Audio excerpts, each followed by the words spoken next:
اللہ الرحمن الرحیم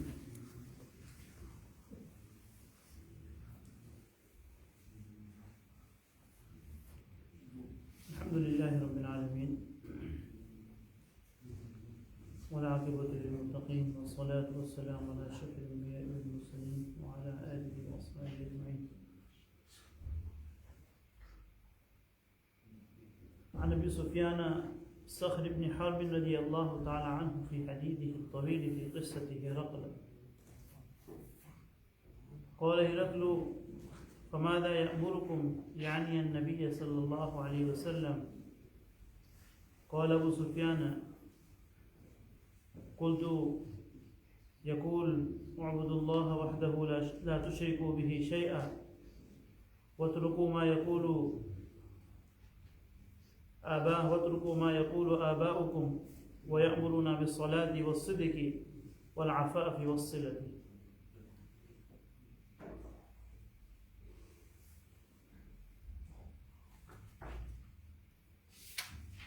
محترم بزرگوں اور دوستوں، جیسے کہ آپ کو معلوم ہی ہے کہ باب الصدق چل رہا ہے، سچائی کا بیان چل رہا ہے، اور اس کی کچھ حدیثوں پر ہم کلام کر کے آئے ہیں. جو حدیث کا ٹکڑا میں نے ابھی پڑھا ہے پوری حدیث نہیں ہے، یہ حدیث کا جز ہے. اس کی طرف باب کے شروع کے اندر جب یہ نیا چیپٹر اور باب شروع ہوا تھا، صدق کا بیان شروع ہوا تھا، تو اس کی طرف اشارہ کیا تھا. یہ اس روایت کے راوی ابو سفیان صخر ابن حرب رضی اللہ تعالی عنہ ہے، جو فتح مکہ کے بعد ایمان لائے ہیں.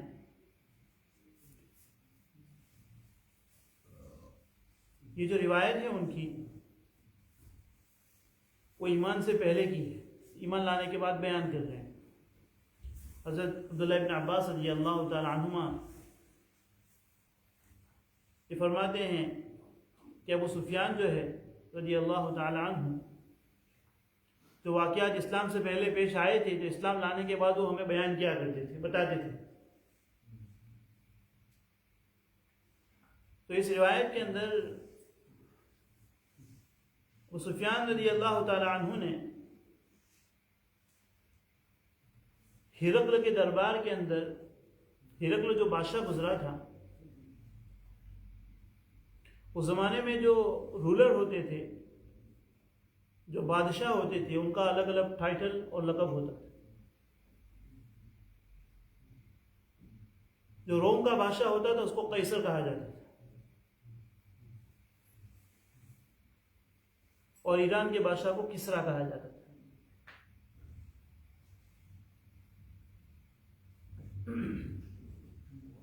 تو یہاں پر اس روایت کے اندر ہرقل کا ذکر ہے، اس روایت کے اندر ہرقل کا ذکر ہے.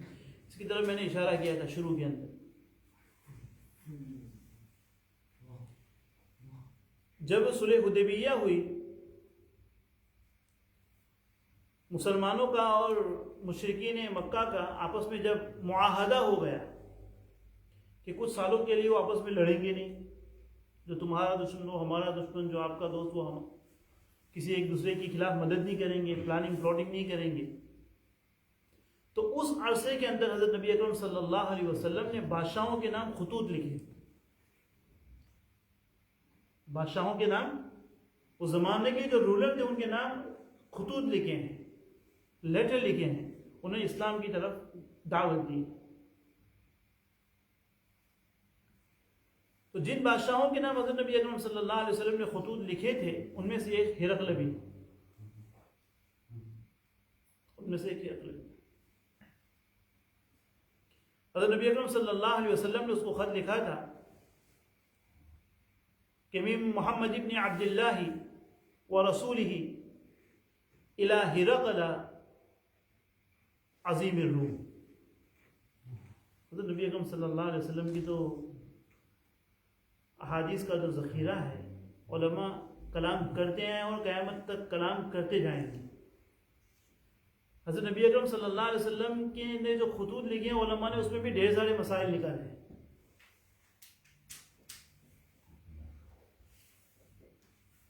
محدثین لکھتے ہیں کہ نبی اکرم صلی اللہ علیہ وسلم نے جو خط لکھا من محمد ابن عبداللہ ورسولہ الی ہرقل عظیم الروم، تو اسے خط کا اور لیٹر اور ای میل لکھنے کا ادب یہ معلوم ہوتا ہے کہ سینڈر کا نام پہلے ہونا چاہیے کہ کس کی طرف سے آ رہا ہے۔ اگرچہ ہمارے یہاں آخر میں ہوتا ہے، لیکن ادب یہ ہے کہ سینڈر کا نام پہلے ہونا چاہیے کہ کس کی طرف سے آ رہا ہے، تاکہ جب انسان خط کو کھولے تو پہلے ہی پتہ چل جائے کہ اس کی طرف سے ہی آیا ہے۔ جیسے کہ ہم موبائل کے اوپر میسج آتا ہے تو نمبر سیو ہوتا ہے تو نام اس کے اوپر لکھا ہوا ہوتا ہے، تو وہی پتہ چل جاتا ہے کہ بھائی کس کا نام ہے، کس کی طرف سے آیا ہے۔ اچھا، پھر دوسری بات، عجیب بات یہ ہے کہ حضرت نبی اکرم صلی اللہ علیہ وسلم کے جو خطوط تھے وہ بسم اللہ سے شروع ہوتے تھے۔ بسم اللہ الرحمن الرحیم، محمد ابن عبداللہ ورسولہ، من محمد ابن عبداللہ ورسولہ الی ہرقل عظیم الروم۔ اور نبی اکرم صلی اللہ علیہ وسلم بسم اللہ بھی لکھتے ہیں۔ آج تو ویسے تو خطوط کا زمانہ ہی نہیں رہا۔ ہاں، ہم نے تو وہ زمانہ دیکھا ہے جب میں پڑھتا تھا دارالعلوم کے اندر، تو ہمارے والد صاحب ہم کو پوسٹ کارڈ لکھتے تھے۔ حالانکہ اتنا دور نہیں تھا، کھروڑ ہونے سے تقریباً 40 کلومیٹر کا فاصلہ ہوتا ہے، لیکن چونکہ اس زمانے کے حساب سے وہ مہینے تک آنے نہیں دیتے تھے، کبھی مہینے میں جانا ہوتا تھا، تو بعض خطوط میں نے اپنے والد صاحب کے سنبھال کے رکھے تھے۔ تو وہ زمانہ خطوط کا الحمدللہ ہم نے دیکھا ہے۔ آج تو بہت، اگر خط آتے ہیں تو بینک کے آتے ہیں یا ایچ ایم ریونیو کے آتے ہیں، کسی دوست کا کوئی خط آتا نہیں ہے، لیکن بینک والے بھیجتے ہیں یا کوئی ٹیکس والے بھیجیں گے، ورنہ دوست کا تو کوئی خط نہیں آتا ہے۔ تو اس زمانے کی ایک پرانی اسٹائل بھی تھی، وہ لکھتے بھی تھے۔ مولانا نے ایک مرتبہ بتایا بھی تھا کہ نیک نامدار نیکی نہ کرنا، چاہے وہ کتنا بھی شرابی کبابی کیوں نہ ہو، لیکن اس کا جو ٹائٹل شروع ہوتا تھا کہ نیک، یعنی جس کے نام میں لکھ رہا ہوں وہ بہت ہی اچھا انسان ہے، خلاصہ ہے کہ نیک نامدار ہے، تیرا بہت اچھا نام ہے معاشرے کے اندر، تو بہت ہی نیکی کرنے والا ہے، چاہے وہ ایک نماز نہ پڑھتا، لیکن اسی طرح شروع کرتے تھے۔ تو خط کا ادب یہ ہے کہ حضرت نبی اکرم صلی اللہ علیہ وسلم اپنے نام سے شروع فرمایا اور بسم اللہ بھی لکھی۔ علماء نے لکھا ہے، اب یہاں پر یہ شک ہوتا ہے کہ حالانکہ حضرت نبی اکرم صلی اللہ علیہ وسلم نے کسریٰ کے نام پہ خط لکھا ہے جو ایران کا بادشاہ تھا، اس کے متعلق میں بیان کروں گا کہ اس نے نبی اکرم صلی اللہ علیہ وسلم کے خط کے ساتھ کیا گیا تھا۔ تو وہاں نبی اکرم، وہاں تو خوف تھا کیونکہ وہ تو مخالفین تھے کہ وہ خط کو پھاڑ دیتے یا اس کے ساتھ کوئی اس کے ساتھ بے ادبی کرتے، کوئی بے عزتی کرتے اس کے ساتھ، لیکن پھر بھی نبی اکرم صلی اللہ علیہ وسلم نے اپنا اللہ کے نام سے شروع کرنا، بس مانی نہیں۔ تو یہ ہے کہ اپنے خط کے اندر اگر کوئی بسم اللہ لکھنا چاہے تو لکھ سکتا ہے۔ پھر یہ کہ الی ہرقل عظیم الروم، اب دیکھیں ہرقل کے نام لکھا ہے، اور حالانکہ مسلمان نہیں ہے، لیکن اللہ کے حبیب علیہ السلام اس کا جو اونر ہے، اس کی جو عزت ہے، اس کا جو ٹائٹل ہے، اس کو برقرار رکھے ہوئے ہیں کہ الی عظیم الروم، کہ بھائی جب روم کا جو بادشاہ ہے تو ایسا نہیں کہ بھائی تو کون ہو گیا، میں تو کوئی جانتا نہیں ہوں، تیری کوئی وقت نہیں ہے میرے سامنے، نہیں۔ جو انسان جس درجے کا ہو، چاہے وہ غیر مومن ہو، غیر مسلم ہو، اس کو وہ عزت و رسپیکٹ دینا چاہیے۔ نبی اکرم صلی اللہ علیہ وسلم سے پتہ چلتا ہے کہ ہرقل کے نام لکھ رہے ہیں لیکن ساتھ میں لکھ رہے ہیں کہ عظیم الروم۔ فرمایا سلام علی من اتبع الہدی، سلام نہیں فرمایا، غیر مسلم کو سلام نہیں کیا جائے گا، مشرکین کو سلام نہیں کیا جائے گا۔ ہاں، سلامتی اسلام میں ہے، وہ مومن نہیں ہے اس لیے ان کو سلام نہیں کیا جائے گا۔ ہاں، نبی اکرم صلی اللہ علیہ وسلم نے کہا سلام علی من اتبع الہدی، جو ہدایت کو فالو کرنے والے ہیں، جو ہدایت کی بات کو ماننے والے ہیں، نبی کی باتوں کو ماننے والے ہیں، قرآن کو ماننے والے ہیں، وہ سلامتی کی مستحق ہے۔ اگر تو سلامتی کا استحقاق، سلامتی کو چاہتا ہے تو تم بھی اسلام کے اندر اسلم تسلیم، تاکہ اگر تو اسلام لائے گا تو سلامت رہے گا، تو سلامتی کے اندر آ جائے گا، تو اگر اسلام قبول کرے گا تو سلامتی کے اندر آ جائے گا۔ اور فرمایا کہ یؤتیک اللہ اجرک مرتین، نبی اکرم صلی اللہ علیہ وسلم اس کو دعوت دیں اسلام کی طرف کہ اگر تو اسلام قبول کرتا ہے، تو میری بات کو مانتا ہے، میری دعوت کو قبول کرتا ہے، تو اللہ تجھے ڈبل ثواب عطا فرمائیں گے۔ کیوں؟ کیونکہ ہرقل جو تھا عیسائی تھا، پچھلی کتابوں کا ماننے والا تھا، تو اگر تو میری بات کو مانتا ہے، اگر تو میری بات کو مانتا ہے تو تجھے ڈبل ثواب اس لیے ملے گا کہ تو نے اپنے پچھلے نبی پر بھی ایمان لایا ہے تو، اور میرے پر بھی ایمان لا رہا ہے ہے تو 2 نبی پر ایمان لانے کی وجہ سے ڈبل ثواب ہے. آگے فرمایا کہ فَإِن تَوَلَّيْتَ فَإِنَّ عَلَيْكَ إِثْمُ الْأَرِسِيِّينَ. لیکن اگر تو میری بات سے روگردانی کرتا ہے, میری بات کو مانتا نہیں ہے, میری بات کی مخالفت کرتا ہے, تو گناہ بھی تجھے ڈبل ہوگا. گناہ بھی تجھے ڈبل ہوگا. کیوں؟ کیونکہ تو جب میری دعوت کو قبول نہیں کرے گا, میری بات کو نہیں مانے گا, اسلام میں نہیں آئے گا, تو تیری وجہ سے جو تیری پوری رعایا جو ہے, تجھے ماننے والے جو ہیں, تیرے جو فالوورز ہیں, تیرے جو درباری ہیں, وہ بھی اسلام نہیں لائیں گے. تو تیرے اسلام نہ قبول کرنے کا گناہ تو تیرے سر پر ہوگا ہی, لیکن تیری وجہ سے جو وہ ایمان نہیں لائیں گے اس کا گناہ بھی تجھے ہوگا. پھر اللہ کے نبی صلی اللہ علیہ وسلم اس کے اندر وہ قرآن کی آیت لکھی تھی, قُلْ تَعَالَوْا وَاتْلُوا مَا حَرَّمَ اللَّهُ عَلَيْكُمْ قُلْ يَا أَهْلَ الْكِتَابِ تَعَالَوْا إِلَىٰ كَلِمَةٍ سَوَاءٍ بَيْنَنَا وَبَيْنَكُمْ. اور یہ پوری آیت اللہ کے نبی صلی اللہ علیہ وسلم نے لکھی. تو ہرقل کے نام جب یہ خط گیا ہے, تو خط پڑھنے کے بعد دحیہ کلبی رضی اللہ تعالیٰ یہ خط دے کر گئے تھے نبی اکرم صلی اللہ علیہ وسلم, حضرت نبی اکرم صلی اللہ علیہ وسلم کے پاس. جب ہرقل نے اس کو پڑھا ہے تو اس کو بڑا تعجب ہوا. یہاں 2 باتیں یاد رکھنی چاہیے. ترجمان سنت کے اندر علامہ بدر عالم میرسی رحمۃ اللہ علیہ نے لکھی ہے کہ نبی اکرم صلی اللہ علیہ وسلم کے جو مخالف تھے نا, وہ 2 طرح کے تھے. نبی کی نبوت کا جو انکار کرنے والے تھے 2 طرح کے لوگ.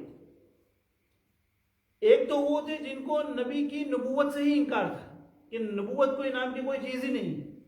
وہ ان کو ساحر بلاتے تھے, کاہن بلاتے تھے, کہ یہ میجیشن ہے, یہ تو ایسٹرولوجر ہے, سوز سیئر ہے, ایسے ایسے لقب دیتے تھے اس کو.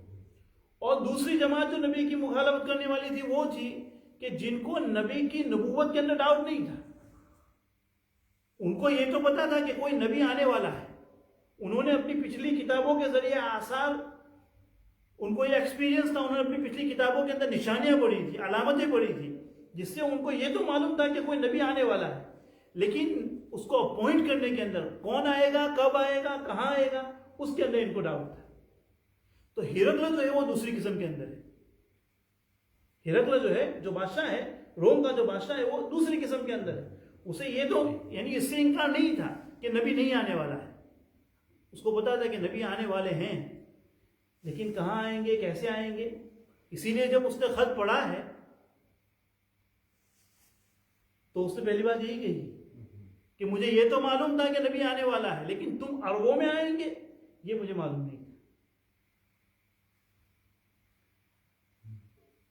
اب اس نے خط کے ذریعے اس کو یہ تو پتا چل گیا کہ یہ نبی کی طرف سے آیا ہے, نبی اکرم صلی اللہ علیہ وسلم کا نام لکھا ہے اس کے اندر. اب اس کو مزید تحقیق کرنی تھی کہ بھائی واقعتاً جس آدمی کے بارے میں نے پڑھا ہے یہ وہی آدمی ہے یا کوئی اور آدمی ہے, جس کے متعلق نبوت کی بات یہ ہو رہی ہے وہی ہے, دوسرا کوئی ہے. تو چنانچہ اس نے کیا کیا, اس وقت جیسے میں نے بتایا تھا کہ اس وقت کا جو جغرافیہ تھا اس وقت, کہ جو یہ شام وغیرہ تھے وہ بھی رومن امپائر کے اندر تھے اس وقت. تو یہ جو عظیم روم جو ہرقل تھا وہ فیمس کی طرف آیا ہوا تھا, اس کی حکومت کا حصہ تھا. تو اس نے اپنے درباریوں سے, اپنے وزراء سے کہا کہ بھائی ذرا معلوم تو کرو کوئی حجاز سے کوئی قافلہ آیا ہوا ہے کہ نہیں آیا ہوا ہے, مجھے اس آدمی کے بارے میں تھوڑی سی تحقیق کرنی ہے. چنانچہ مقدرات یہ تھے کہ یہ ابو سفیان کا قافلہ تجارت کے لیے وہاں پہنچا ہوا تھا شام. ابو سفیان کا قافلہ وہاں پہنچا ہوا تھا شام کی طرف. تو انہوں نے ابو سفیان رضی اللہ تعالیٰ عنہ کو بلایا اور پورے قافلے والوں کو اپنے دربار کے اندر بلایا اور پوچھا کہ اس قافلے کے اندر یہ جو آدمی ہے محمد ابن عبداللہ, اس کو کوئی جانتا ہے؟ تو کہا کہ ہم جانتے ہیں. کہا کہ اس کا سب سے قریبی رشتہ دار کون ہے, اس کے خاندان سے کوئی تعلق رکھنے والا؟ ابو سفیان نے کہا کہ وہ قریشی تھے. وہ آ گئے, ان کو سامنے بٹھایا, قافلے والوں کو پیچھے بٹھایا کہ تم پیچھے بیٹھو. انٹرپریٹر بلایا, جو ترجمان کرنے والا تھا یہ کرنے اس کو بلایا کہ اب جو میں اس سے پوچھتا ہوں تم اس سے پوچھو. اور جو لوگ پیچھے بیٹھے ہوئے تھے اس کو ہرقل نے یہ کہا کہ اگر یہ کوئی غلط بات کہتا ہے تو تم مجھے اشارہ کر دینا کہ یہ غلط بول رہا ہے. اب ہرقل نے سوال کرنے شروع کیے. کہا کہ یہ جو آدمی ہے اس کا خاندان کیسا ہے؟ تو کہا کہ یہ تو معزز ترین ریپیوٹیڈ ریسپیکٹڈ خاندان سے اور ٹرائب سے تعلق رکھتا ہے. کوئی ایسے ویسے چھوٹے موٹے حصے نہیں ہیں, تو بہت ہی اچھے خاندان سے اچھے قبیلے سے تعلق رکھتا ہے. نسب کے ذریعے بتایا, یہ کیا. تو ہرقل نے کہا اب جو باتیں وہ پیچھے پڑھ کے آیا تھا اس نے اپنی کتابوں میں پڑھی تھی, اب تصدیق بھی کر رہا ہے کہ ہاں نبی آخر الزمان اور انبیاء جو آتے ہیں وہ ہمیشہ اچھے خاندان سے آتے ہیں, ہمیشہ اچھے خاندان سے. پھر سوال کیا گیا کیا اس کے خاندان کے اندر کوئی بادشاہ گزرا ہے, کوئی رولر اس سے پہلے کوئی کسی کے پاس کنگڈم شپ ہو یا کسی کے پاس کوئی رولر کوئی بادشاہ رہا ہو؟ تو کہا کہ نہیں, اس کے خاندان میں تو کوئی بادشاہ نہیں گزرا. تو کہا کہ یہ سوال میں نے اس لیے کیا کہ شاید کہ چونکہ اس کے خاندان کے اندر کوئی بادشاہ گزرا ہے تو اس کو بھی خواہش ہو کہ میں بھی بادشاہ ہونا چاہوں, اس لیے وہ یہ دعویٰ کر رہا ہے. تو کہا کہ اس کے خاندان میں کوئی بادشاہ نہیں گزرا. تو کہا کہ انبیاء ایسے ہی ہوتے ہیں جو کسی بادشاہوں کے خاندان سے نہیں آتے.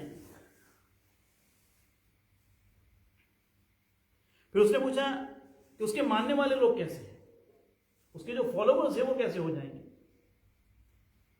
تو کہا کہ اس کے جو فالوورز ہیں, اس کو جو ماننے والے ہیں, وہ اکثر کمزور غریب طبقے کے لوگ ہیں, کمزور نہتے لوگ ہیں, کمزور لوگ ہیں. جو بڑے بڑے پاور والے لوگ تھے, خاندان کے سردار لوگ جو تھے, لیڈرز تھے, وہ تو باقی میں ابو سفیان وغیرہ, ابو جہل وغیرہ, وہ تو مانتے نہیں تھے. علماء نے لکھا ہے کہ مخالف آدمی جو ہوتا ہے نا اس کی اصلاح ہو سکتی ہے, لیکن ضدی آدمی کی اصلاح نہیں ہو سکتی. کوئی اسٹبن ہو, مخالف کی اصلاح ہو جائے گی. حضرت عمر رضی اللہ تعالیٰ عنہ مخالف تھے نبی کے, خالد بن ولید مخالف تھے, عمرو بن العاص مخالف تھے, ان تمام کی اصلاح ہو گئی. لیکن جو ضدی تھے, ابو جہل تھا, کہہ رہے کہ تو سچا ہے پھر بھی نہیں مانیں گے, ضد عناد تھا, ان کی اصلاح نہیں ہو سکتی. تو کہا کہ اس کے ماننے والے کیسے ہیں؟ تو کمزور لوگ ہیں. تو اب ہرقل خود تصدیق بھی کر رہا ہے کہ ہاں عمدن یہی ہوتا ہے کہ جو انبیاء کے جو ماننے والے ہوتے ہیں وہ کمزور طبقے کے لوگ ہوتے ہیں. پھر اس نے سلام کیا, پھر اس نے سوال کیا کہ اچھا جب اس کی دعوت کو کوئی قبول کرتا ہے تو دعوت قبول کرنے کے بعد کوئی اس کی دعوت سے ہٹ جاتا ہے, مکر جاتا ہے, مرتد ہو جاتا ہے, نکل جاتا ہے؟ تو کہا کہ نہیں, کوئی جب ایک اس کی بات کو قبول کرتا ہے, اس کی دعوت کو قبول کرتا ہے تو اس کی زندگی بدل جاتی ہے اور وہ کوئی اس کو چھوڑتا نہیں. تو کہا کہ انبیاء کے ماننے والے ایسے ہی ہوتے ہیں, جب ان کے دلوں میں ایمان اترتا ہے تو پھر وہ پیچھے اپنی مخالفت کو نہیں دیکھتی ہیں, دشمنوں کی دشمنی سے ڈرتے نہیں.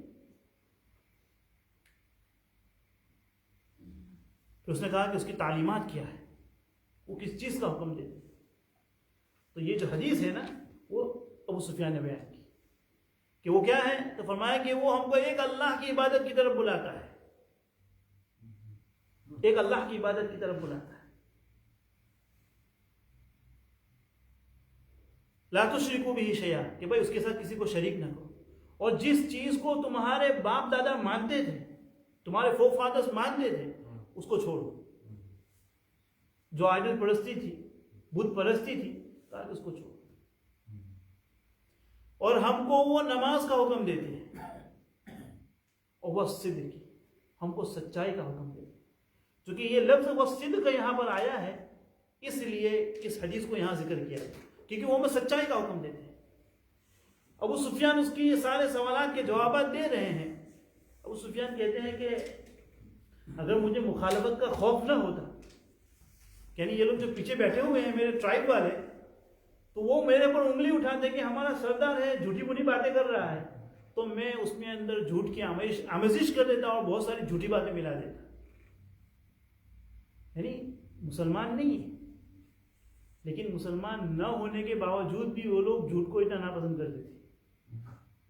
جھوٹ کو پسند نہیں کرتے،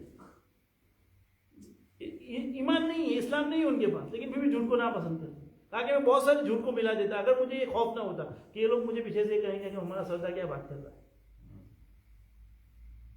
جھوٹ کا الزام میرے پر نہ آتا تو میں جھوٹی باتیں ملا دیتا. سچائی کا حکم دیتے ہیں، والعفاف، پاک دمنی کا حکم، موڈسٹی کا حکم دیتے ہیں. والصلہ، صلہ رحم، ٹائی، جوائننگ ٹائی، صلہ رحمی کا حکم دیتے ہیں. تو ہرقل نے جب یہ باتیں سنی تو جیسا کہ میں نے کہا کہ وہ تو ان لوگوں میں تھا کہ جس کو پتا تھا کہ انبیاء آنے والے ہیں، نبی آنے والے ہیں. اب یہ جو علامات اس نے پڑھی تھی یہ اس کی علامات کے اوپر فٹ آ رہی تھی، تو اس کے دل میں داعیہ تو پیدا ہوا. اب کیا ہوا؟ اس نے اپنے درباریوں کو بلایا، اپنے درباریوں کو بلایا، اپنے وزراء کو بلایا، اور اپنے درباریوں کے سامنے اس نے بات کی کہ ایک آدمی ہے جو نبوت کا دعویٰ کر رہا ہے. اگر تم چاہتے ہو کہ تمہاری بادشاہت قائم رہے، تمہاری جو کنگڈم شپ ہو زیادہ لاسٹ ہو، تو تم اس نبی کے ہاتھ پر اپنے آپ کو سرنڈر کر دو، اس کی بات مان لو. تو جیسے ہی ہرقل کی بات سننا تھا، پورے دربار کے اندر ایک شور اٹھ گیا، ایک آوازیں بلند ہونے لگی، آوازیں، یہاں تک کہ بعض لوگ وحشی گدھوں کی طرف بھاگنے لگے باہر کی طرف. یعنی وہ پسند نہیں کرتے کہ بھائی. تو ہرقل نے دیکھا تو یہ تو سارے لوگ مخالف ہو گئے ہیں. تو ہرقل نے سب کو کام کرنے کے لیے کہا کہ بھائی میں تو صرف تمہارا یقین، تمہارا ٹرسٹ، تمہارا ایمان کو میں چیک کر رہا تھا، تمہارے فیض کو میں چیک کر رہا تھا کہ تمہارا ایمان ابھی بھی ویسا ہی ہے کہ نہیں ہے. میں تو صرف تمہاری آزمائش کر رہا، تمہارا امتحان لے رہا تھا. وہ کہ اپنی بات کو اس نے ٹرن کر دیا. اب جیسے ہی سننا تھا کہ سارے لوگ سجدے میں گر گئے، سارے لوگ سجدے میں گر گئے ہرقل کے. لیکن جو بے چینی تھی نا اندر، معلوم کرنا تھا کہ یہی وہ نبی ہے کہ نہیں، اس لیے اس نے اپنے آدمی کو بھیجا کہ ملک الختان، پچھلی کتابوں میں اس کو ملک الختان کہا گیا ہے، ختنہ والوں کا بادشاہ، ختنہ والوں کا بادشاہ، کہ اس کا ظہور ہوا ہے. ٹھیک ہے، اسلام کے اندر ختنہ ہے.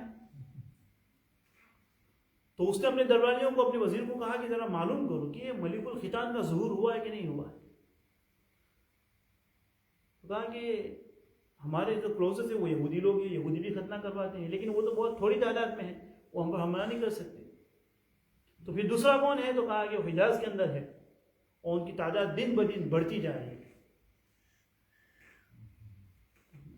ملک الختان.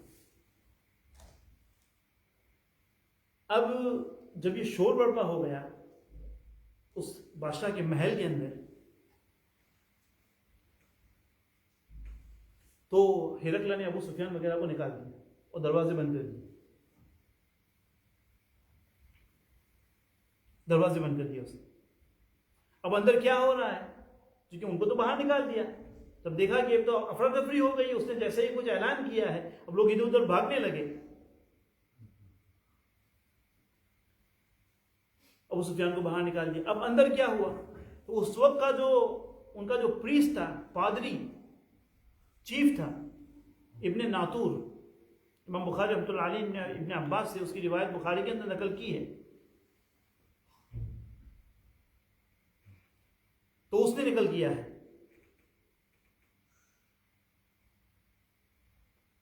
تو کہا کہ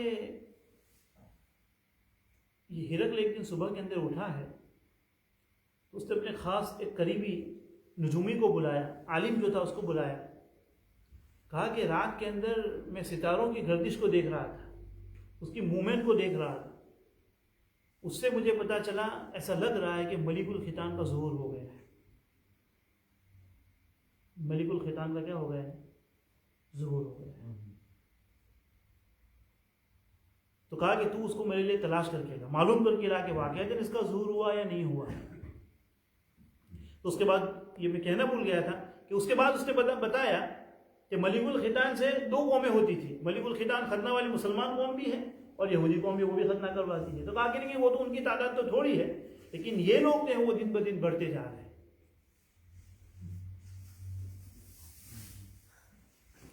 اب اس کے دل میں تو داعیہ تھا. یہاں سے آپ کو یہ بات بھی پتہ چلے گی کہ جب بادشاہ لوگ ہوتے ہیں، جو رولر لوگ ہوتے ہیں، جب ان کے سامنے حق بات آتی ہے تو حق بات آنے کے باوجود بھی وہ اس کو قبول کیوں نہیں کرتے ہیں، اعتراف کیوں نہیں کرتے؟ اگرچہ ان کو پتا ہے کہ یہ حق ہے، یہ سچ ہے، لیکن ان کو ان کی بادشاہ جانے کا خطرہ ہوتا ہے، ان کی کنگڈم شپ رولرشپ چلے جانے کا خطرہ ہوتا ہے. تو حق کو جانتے ہوئے بھی وہ حق کو لوگوں کے سامنے ظاہر. تو خیر اس نے تو نبی اکرم صلی اللہ علیہ وسلم کے سامنے اپنے ایمان کا ظہور اظہار نہیں کیا، لیکن جو خط حضرت نبی اکرم صلی اللہ علیہ وسلم نے ہرقل کے نام لکھا تھا، عمدۃ القاری کے اندر علامہ عینی رحمۃ اللہ علیہ نے لکھا ہے کہ اس نے اللہ کے حبیب علیہ السلام کے خط کو جو ہے ایک سونا کی گولڈ پلیٹڈ جو باکس تھا اس کے اندر رکھا اس نے، اور وصیت ہر بادشاہ جو ہوتا تھا وہ وصیت کرتا تھا کہ بھائی اس خط کا احترام کرنا. اس کو بڑے احترام سے رکھتے تھے. اس کی نسل کے اندر اس کی ایک جنریشن کے بعد دوسری جنریشن اس کو یہ ول اور وصیت کر کے جاتی کہ اس کا ادب اور احترام کرنا. اس کو جب تک یہ خط ہمارے پاس محفوظ رہے گا یہ بادشاہت جو ہے ہمارے خاندان میں رہے گی. اتنا یقین ہے. اس نے تو احترام کیا ہرقل کے اندر، ہرقل نے. اور دوسری طرف جو بادشاہ کسرا تھا جس کے نام نبی اکرم صلی اللہ علیہ وسلم نے بھی خط لکھا، تو اس نے جب نبی اکرم صلی اللہ علیہ وسلم کا یہ خط پڑھا کہ من محمد ابن عبداللہ، تو اس کو بڑا غصہ آیا کہ بادشاہ میں ہوں، رولر میں ہوں، لوگ مجھے خدا کہتے ہیں، اور یہ آدمی کون ہو گیا کہ جو اپنا نام میرے نام سے پہلے لکھ رہا ہے. نبی نے اپنا نام خط میں پہلے لکھا تھا. اس کو بڑا غصہ آیا اور غصے کی وجہ سے اس نے خط کو پھاڑ دیا. حضرت نبی اکرم صلی اللہ علیہ وسلم کو جب پتا چلا کہ اس نے میرے خط کو پھاڑ دیا ہے تو حضرت نبی اکرم صلی اللہ علیہ وسلم نے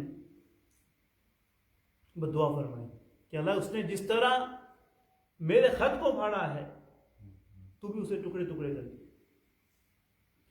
چنانچہ کچھ تھوڑا سا عرصہ گزرا تھا کہ اس کا جو بیٹا تھا کسرا کا شیرو یا اسی نے اپنے باپ کو قتل کر دیا بادشاہت کے لیے.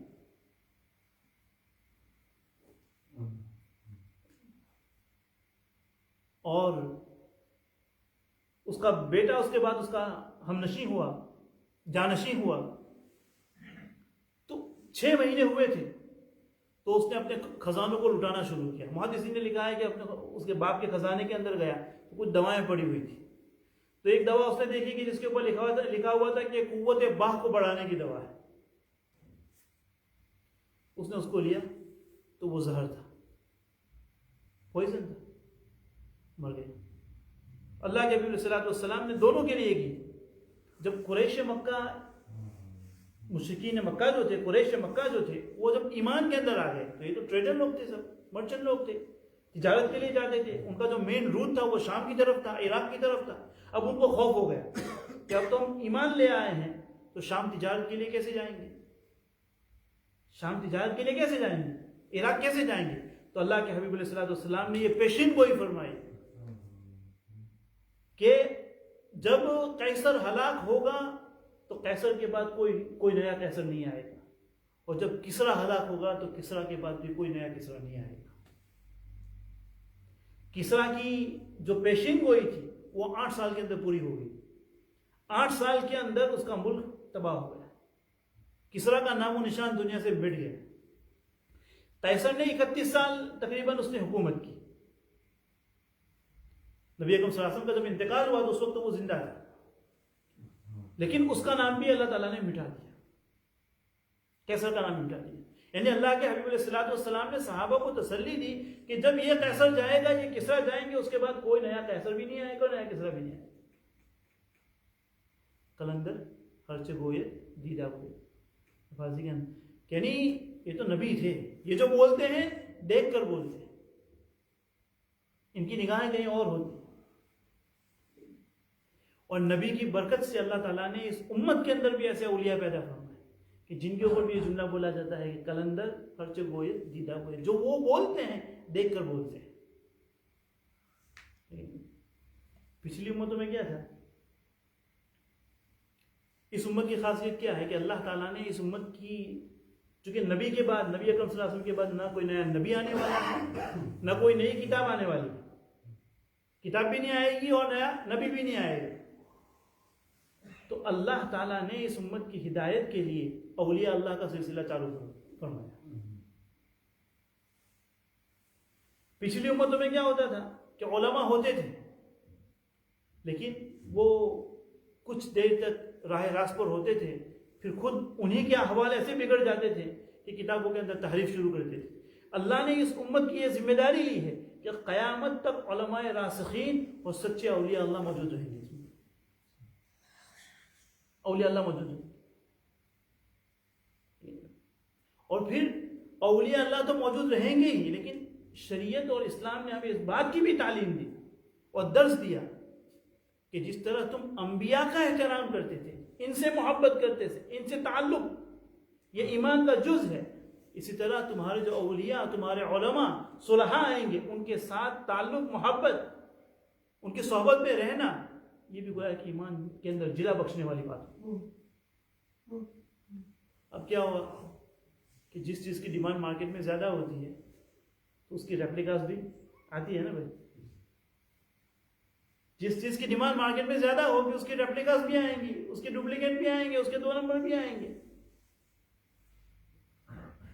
جیسے کہ ابھی کووڈ چل رہا ہے نا بھائی، تو کووڈ کے اندر جب شروع میں پی پی ای اور ماسک اس کی ڈیمانڈ بہت زیادہ ہو گئی تھی، تو کاؤنسل وغیرہ کی طرف سے بہت سی جگہ ریڈ کی جاتی تھی، اور ایسے ماسک کو جو ان کے ریگولیشن اور ان کے جو ٹریڈنگ اسٹینڈرڈ ہیں ان کے مطابق نہیں تھے، فیک چیزیں تھیں، اس کو انہوں نے بہت ساری سیز کی. پی پی ای کو بہت ساری سیز کیا ہے انہوں نے جو ان کے اسٹینڈرڈ کے مطابق نہیں. تو جس چیز کی ڈیمانڈ ہوتی ہے نا تو اس کی ریپلیکا شروع ہو جاتے ہیں کہ بھائی اس میں ڈیمانڈ زیادہ ہے. تو یہاں پہ بھی یہی ہوا کہ اللہ تعالیٰ نے اس امت کے اندر اولیاء کو باقی رکھا اور امت کو یہ تعلیم دی کہ بھائی ان کے ساتھ تعلق رکھیں. تو اب اس کے اندر بھی کیا گئے بھائی، ریپلیکاز بھی بہت آ گئے. لیکن جیسے کو میں جعلی پیر جس کو کہتے ہیں، جعلی پیر کہ اب بعض لوگ کیا کرتے ہیں کہ ایسے جعلی پیروں کے ہاتھ چڑھ جاتے ہیں تو ان کے ساتھ چڑھ جانے کی وجہ سے حقیقت کا ہی انکار کر دیتے ہیں کہ بھائی یہ ولایت نام کی کوئی چیز نہیں، کیونکہ ان کو دھوکا ہوا ہے وہاں سے. اور بعض لوگوں کو حقیقت تک رسائی نہیں ہوتی ہے تو وہ دھوکے ہی کھاتے رہتے ہیں. ایک جعلی پیر تھی، ایک جعلی پیر یعنی ریپلیکا. تو اپنے مرید کے یہاں کھانے کے لیے گئے، مرید نے ان کو کھانے کے لیے بلایا. تو انہوں نے جو ترکاری بنائی تھی وہ انڈے اور آلو کی بنائی تھی. تو یہ دل کے اندر ان کو یہ ہو رہی کہ کیسا مرید ہے، ایک مرغی نہیں پکا سکتا تھا، انڈا اور انڈے کے ساتھ آلو بنایا اس نے. تو اس نے ذرا مہذب انداز میں پوچھا کہ بھائی یہ تم نے انڈے اور آلو کی ترکاری بنائی ہے، یہ انڈے کے والدین کہاں ہیں؟ یہ انڈے کے اس کے پیرنٹس کہاں پر ہیں؟ تو بھائی آج کل تو جیسے مرید ویسے پیر، جیسے پیر ہوں گے مرید بھی ایسے ہی ہوں گے. تو کہا کہ یہ جو انڈے ہیں یتیم ہے بیچارے، یہ یتیم ہے، ان کے یہاں تو بچے، ان کے والدین نہیں. تو جیسا پیر جیسے فرشتے ویسی روح، جیسی روح ویسے فرشتے. ایک اور پیر صاحب تھے، اپنے مرید کے پاس انہوں نے قرضہ لیا، پیسے ادھار دیے. تو بار بار مانگ رہے ہیں، وہ پیر صاحب پیسے ہی نہیں دے رہے ہیں ان کو، ایسے ہی دکان کھول کے رکھی ہے جعلی پیر. تو وہ مرید ایک مرتبہ پیسے لینے گیا، کیسے میرا بقایا ہے مجھے دے دیجیے.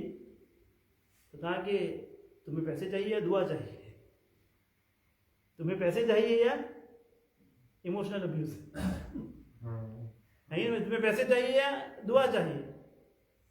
تو کہنے لگا کہ حضرت ایسا کریں کہ 20 روپے کی دعا دے دے اور 400 ایسے کیش دے دے.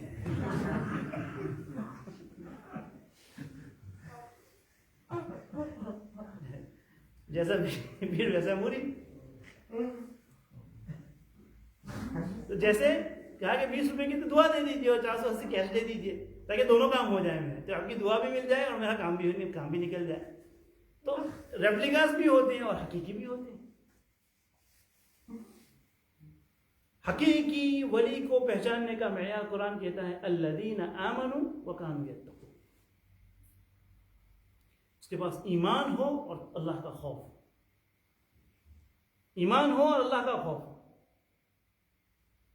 تقوی کو معیار بتایا ہے اللہ کا خوف اس کے پاس. اب اس کے پاس خوف ہے، آپ اس کی زندگی سے پتہ کر سکتے، اس کے رہن سہن سے پتہ کر سکتے. تو قلندر ہر جگہ یہ دیدہ ہوئے. یہ جو کووڈ ہوا نا، حضرت شیخ یونس صاحب رحمۃ اللہ علیہ جن کا بھی ماضی قریب میں انتقال ہوا، انہوں نے 1418 کے اندر 1418 کے اندر اسلامک ہجری کے حساب سے بتا رہا ہوں، ان کے ملفوظات میں بات لکھی ہوئی، حضرت نے بات فرمائی تھی. حضرت فرماتے ہیں، اور وہ ملفوظات میں ابھی بھی لکھی ہوئی ہے، آپ کھول کے دیکھ سکتے ہیں اس کو. فرماتے ہیں کہ میں کوئی علام الغیوب نہیں ہوں، یعنی میں کوئی غیب کی باتیں بتانے والا نہیں ہوں، اور میں کوئی نجومی اور سوسیر بھی نہیں ہوں. لیکن حضرت فرماتے تھے کہ حضرت کے الفاظ میں نقل کر رہا ہوں کہ اللہ نے میرا دل ایسا بنایا ہے کہ جو بات میں کہتا ہوں اللہ سچ کر دیتا ہے. جو بات میں کہتا ہوں اللہ سچ کر دیتا ہے. حضرت نے اس وقت فرمایا تھا کہ حالات اور قرائن سے پتہ چل رہا ہے کہ 24 سال کے بعد ایک وبا آئے گی. 24 سال کے بعد ایک وبا آئے گی. تو اب 18 سے لے کر دیکھیں تو 42 24 سال ہوتے ہیں. 18 سے لے کر دیکھیں تو ابھی جو 1442 چل رہا ہے اس ہجری کیلنڈر کے حساب سے تو 24 سال ہوتے ہیں کلندر حج. حضرت جب حیات تھے، یہ تو ہماری، میں کہوں گی کہ ہماری یہ بدقسمتی ہے کہ ایسی عظیم شخصیت کو ہم پہچان نہیں سکے. میرے استاد ہیں میرے شیخ حضرت مولانا مرشد حضرت مولانا محمد حنیف صاحب دامت برکاتہم العالیہ، جن سے ہم نے بخاری بھی پڑھی، حضرت کے خلیفہ بھی ہیں. تو حضرت نے ایک مرتبہ فرمایا، یہ کھروڑ میں اپنے دارالعلوم کی بات کر رہا ہوں، کہا کہ میں فجر کی نماز پڑھ کے نکلا تو ایک صاحب میرے پاس آئے. تو چونکہ حضرت کا مزاج ہے ماشاء اللہ، اللہ تعالیٰ نے عزت دی ہوئی ہے، شہرت ہے الحمدللہ، لوگ آتے ہیں تو اکثر چندے والے لوگ اکثر آتے ہیں حضرت کے پاس اپنی مسجد کے تقاضوں کو لے کر، مدرسے کے تقاضوں کو لے کر. تو صبح میں آئے تو کہ ملاقات ہوئی، حضرت آپ سے بات کرنا ہے. تو کہا کہ 11:30 بجے آ جاؤ درس کے بعد، اس وقت آپ سے ملاقات کر لیں گے. چلو ٹھیک ہے. 11:30 بجے آئے تو حضرت فرماتے ہیں کہ میرے دماغ میں یہی تھا کہ وہ کوئی چندے والے ہیں. معاف کرنا تھوڑا لمبا ہو رہا ہے، ٹھیک ہے نا، بات ختم ہو جائے ان شاء اللہ، اور کام کی بات ہے. شیخ یونس صاحب رحمۃ اللہ علیہ کون شخصیت تھے؟ تو کہا کہ ایک شیخ طیب آپ سے بات کرنا چاہتے ہیں. تو حضرت نے کہا کہ بھائی، حضرت خود فرما رہے ہیں کہ میں نے سوچا کہ کسی کی سفارش کروا رہے ہوں گے کہ بھائی یہ مدرسے والے ہیں، ذرا ان کی ہیلپ کر دینا، مدد کر دینا. کہا کہ بھائی سفارش وغیرہ کی ضرورت نہیں ہے، تمہارے جو مسائل ہیں مجھے بتا دیجئے، اور مجھ سے جو مدد ہو سکیں گے میں کر لوں گا. تو انہوں نے کہا کہ حضرت میں کوئی چندے کے لیے نہیں آیا ہوں، میں کوئی چندے کے لیے نہیں آیا ہوں. ایک شیخ طیب ہیں جھارکھنڈ کے اندر، بہار کے اندر، وہ آپ سے بات کرنا چاہتے ہیں. تو کہا کہ چلو ٹھیک ہے، لگا دو فون. تو انہوں نے فون کیا، تو جب فون پر بات ہوئی تو کہہ رہے ہیں کہ میں شیخ طیب ہوں، میں جن ہوں، میری 900 سالہ عمر ہے، میں شیخ یونس صاحب رحمۃ اللہ علیہ سے بیعت تھا، میری بیعت حضرت شیخ یونس صاحب رحمۃ اللہ علیہ سے. اب حضرت تو اس دنیا میں نہیں ہے، تو میں آپ کی طرف رجوع کرنا چاہتا ہوں، میں آپ سے بیعت کرنا چاہتا ہوں. تو شیخ یونس صاحب نے کہا کہ بھائی حضرت، میں تو کسی کو، حضرت نے جن لوگوں کو بیعت کیا تھا میں ان کو بیعت نہیں کرتا ہوں. ہاں لیکن مجھے یہ بتائیں کہ حضرت نے آپ کو کیا وظائف دیے تھے؟ شیخ یونس صاحب رحمۃ اللہ علیہ کو وظائف تو پڑھنے کے لیے دیے ہوں گے. کہا کہ مجھے شیخ نے 2 وظیفے دیے تھے کہ 500 مرتبہ کلمہ طیبہ پڑھنا ہے اور 500 مرتبہ درود شریف پڑھنا ہے. تو میں نے ان کو کہا کہ آپ 1000 کر دو اس کو. بیعت تو میں نہیں کروں گا لیکن وظیفے کو 1000 کر دو. حضرت نے کہا کہ اب میں نے کہا کہ ایسے لوگ تو آتے رہتے ہیں، اب اس پر کیا یقین کرنا کہ پتہ نہیں کون ہوگا، کس نے بات کی ہوگی. بات آئی گئی، ہو گئی. دوسرے دن فرماتے ہیں کہ حضرت میرا بیان تھا سورت کے اندر، سوداگر وار کے اندر. تو میں گاڑی کے اندر تھا، تو واپس ان کا فون آیا, مجھے کہہ رہے ہیں کہ آپ کہاں بیان کرنے جا رہے ہیں؟ تو کہا کہ میں سورت بیان کرنے کے لیے جا رہا ہوں جمعہ کے اندر, اس مسجد کے اندر میرا بیان ہے. ٹھیک ہے, اتنا کہہ کے انہوں نے فون رکھ دیا, اور نمبر بھی وہاں سے آ رہا ہے.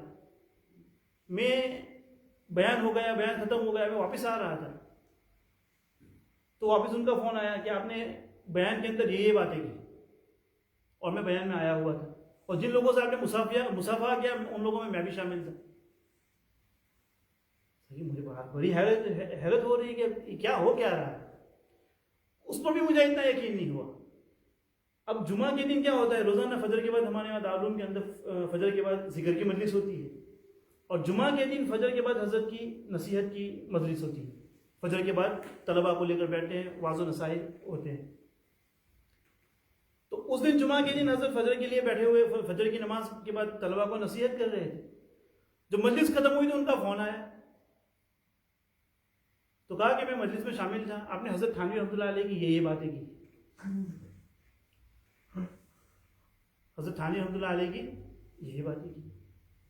اب مجھے یہ تعجب ہوا کہ یار یہ تو کوئی حقیقت کوئی معلوم ہو رہا ہے کہ کبھی صورت آ رہا ہے, کبھی یہاں آ رہا ہے, مجھے تو دکھائی بھی نہیں دے رہا ہے یہ کون ہے. تو اس وقت اتفاق یہ چل رہا تھا کہ کووڈ شروع ہوا تھا نا, تو ہمارا حضرت کے وہاں پر کھروڑ کی ہاسپٹل ہے, وہاں پر چیریٹیبل ہاسپٹل ہے. تو میں نے ان سے پوچھا کہ یار ہمارے یہاں گورنمنٹ نے میری ہاسپٹل کو کووڈ کے لیے, انہوں نے کووڈ وارڈ کے لیے انہوں نے ایکسیپٹ کیا ہوا ہے, اور وہاں جو ہمارے ڈاکٹرز اور نرسز ہیں وہ بہت ڈرتے ہیں, یعنی کام کرنے سے ڈرتے ہیں, کیونکہ نیا نیا تھا, جو خبریں پھیلی ہوئی تھی, لوگوں کی اموات ہو رہی تھی, تو کافی ڈر رہے تھے وہ لوگ. تو کہا کہ وہ ان کو بتا رہے ہیں, حضرت کو بتا رہے ہیں کہ آپ ایسا کریں کہ بسم اللہ الذی لا یضر مع اسمہ شیء فی الارض ولا فی السماء, یہ 11 مرتبہ اب تمام جتنا بھی آپ کا اسٹاف ہے, تمام ڈاکٹرز اور تمام نرسز کو ایک بوٹل دے دیں, اور روزانہ آپ کو صبح میں 11 مرتبہ پڑھنا ہے, اس کے اندر دم کرنا ہے, اور ان کو یہ کہیں کہ اسی کو پیئے, اور جب آپ فارغ ہو جائیں تو اسی سے ہاتھ دھو کر جائیں. اکثر تو وہاں پر مسلمان ڈاکٹرز تھے, جو غیر مسلم تھے, میں ان کو یہ کہہ کر دے دیتا تھا کہ بھائی یہ پڑھا ہوا پانی ہے. تو خیر اس نے یہ وظیفہ بتایا, تو اس کی وجہ سے لوگ ان کے اندر تھوڑا خوف کم ہوا. تو یہ حضرت شیخ یونس رحمۃ اللہ علیہ تھے کہ 900 سالہ جن کہہ رہا ہے کہ میں ان سے بیٹھ تھا. کلندر جو ہوتا ہے نا, اللہ نے ان کو یہ ایسی بصیرت دی ہوئی تھی, وہ دیکھ کر بولتے ہیں. آخری بات, ایک اور قصہ, ایک بات یاد اور آ گئی. حضرت فرماتے ہیں کہ سورت کے اندر 1994 کے اندر پلیگ آیا تھا. جس طرح اب یہ کووڈ ہے, سورت کے اندر 1994 ہم نے دیکھا تھا وہ زمانہ, کہ ہماری بچپن کا زمانہ, تو کافی لوگ اس وقت بھی مر گئے تھے. یہی حالت, کالج بند, اسکول بند, مارکیٹ بند, ساری چیزیں, وہ مرے ہوئے جو چوہے ہوتے ہیں نا, اس سے یہ وبا پھیلی تھی. اس وقت حضرت گنگوئی رحمۃ اللہ علیہ, محمد حسن گنگوئی رحمۃ اللہ علیہ یہ آئے ہوئے تھے سورت, حافظ بردس کے یہاں ٹھہرے ہوئے تھے. یہ بات بھی میں نے اپنے حضرت سے سنی, حافظ بردس کے یہاں ٹھہرے ہوئے تھے. حافظ بردس وہاں پر بہت مشہور ہے ماشاء اللہ, بزنس والے لوگ ہیں, نیک طبیعت لوگ ہیں, علماء کا بہت اکرام کرتے ہیں. تو ایک آدمی حضرت کے پاس آیا اور آ کر کہنے لگا کہ حضرت میں نے خواب دیکھا. کہا کیا خواب دیکھا؟ میں خواب دیکھ رہا ہوں کہ سورت کے قریب 20-25 کلومیٹر کے قریب ایک انڈسٹریل ایریا ہے جس کو سچین کہتے ہیں, سچین ہمارے. کہا کہ میں دیکھ رہا ہوں کہ خواب کے اندر کہ دجال نکلا ہوا ہے, وہ سچین تک آ گیا ہے, جو قریبی گاؤں ہے 20. تو حضرت نے فوراً تعبیر دی. حضرت نے کہا کہ دجال کے معنی فتنہ ہے, اس کا مطلب ہے کہ کوئی فتنہ تمہارے شہر کی طرف آ رہا ہے, وہ سچین تک آ چکا ہے. اور حضرت نے یہ تعبیر دی, اور 2 ہی ہفتوں کے اندر سورت کے اندر پلیگ شروع ہو گئی, اور یہ وبا پھیلنا شروع ہو گئی. تو بھائی یہ فتنہ تھا نا, فتنے کی تعبیر انہوں نے نکالی. آج بھی فتنوں کا زمانہ ہے. اللہ کے نبی صلی اللہ علیہ وسلم نے اس کے لیے بہت ہی مجرب عمل بتایا کہ بھائی ہمارا نوجوان یہاں بیٹھے ہوئے, کوشش کرے کہ ہر کوئی جمعہ ہماری سورہ کہف کے بغیر خالی نہ جائے. اگرچہ یہ دجال کے ساتھ ہے, اب دجال ہمیں ملے گا کہ نہیں ملے گا وہ تو اللہ جانتا ہے, لیکن دجالی شکل کے جو دجالی فتنے ہیں وہ تو اس زمانے میں ہیں. دجال کی شکل کے اندر بہت سارے فتنے اس زمانے میں چل رہے ہیں, جو ہمارے ایمان کے اوپر حملے کر رہے ہیں, ہمارے اخلاق کے اوپر, ہماری غیرت کے اوپر, اسلام کے اوپر. تو اس کے بچنے کا سب سے آسان عمل یہ ہے کہ ہر انسان یہ عزم کرے کہ انشاءاللہ ہر جمعہ کو ہم سورۃ الکہف پڑھیں گے. اگر آپ بہت بیزی ہیں, نہیں پڑھ سکتے, تو جتنا پڑھ سکتے ہو اتنا پڑھ لیں, لیکن سورہ کہف پڑھیں. ایک صفحہ پڑھ سکتے ہیں، 2 صفحہ پڑھ سکتے ہیں، پوری پڑھنے کی کوشش کریں. مغرب کے بعد سے شروع ہو جاتی ہے، ایسا نہیں کہ اب جمعہ کے دن ہی پڑھیں، جمعہ کی شام میں بھی اگر پڑھنا چاہیں تو پڑھ سکتے ہیں اس کو. بات لمبی ہو گئی. اللہ تعالیٰ کا یہ باتوں پر مجھے بھی تمام عمل کرنے کی توفیق نصیب فرمائے. دو شریف پڑھ لیجیے. سبحان اللہ.